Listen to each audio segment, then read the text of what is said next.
nagtatanong pa rin pala sa akin regarding dun sa travel power strips o kaya extensions na pwede kong ma-reco.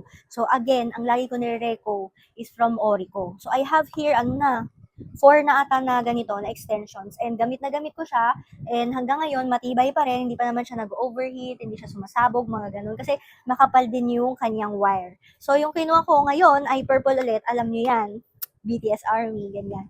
So, ito yung tsura niya. Sobrang dali niya talagang dalhin, as in super travel friendly. Kung mahilig kayo mag-travel, tapos sa Airbnb or sa hotel, madami kayo, syempre mahirap magsaksak ng mga phones, ganyan ng cameras, kasi syempre hati-hati din kayo dun, baka wala rin kayo masyadong saksakan dun. Tapos kapag nagdala naman kayo ng extension, diba usually yung mga extension is traditional lang, so yung medyo malalaki, bulky, ito maliit lang talaga. Yung cord length niya ay 1.25 meters.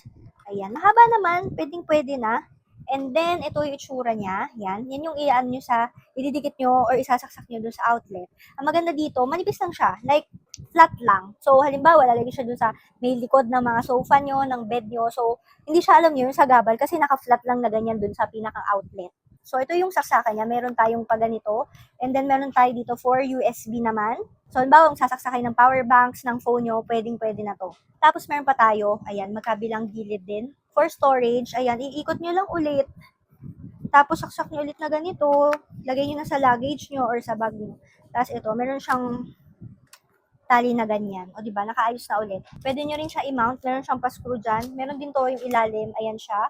Tapos, pwede nyo rin siyang idikit.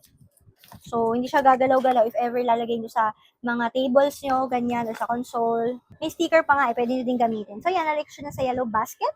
If ever trip nyo to, mag-try kayo kahit isa, matutuwa kayo, ma-enjoy nyo siyang gamitin. Lalo kapag mahilig kayo ng mga mag-pictures or mag-videos, na mga memories nyo, syempre, kailangan isasaksak pa rin natin phone natin para mag-recharge siya.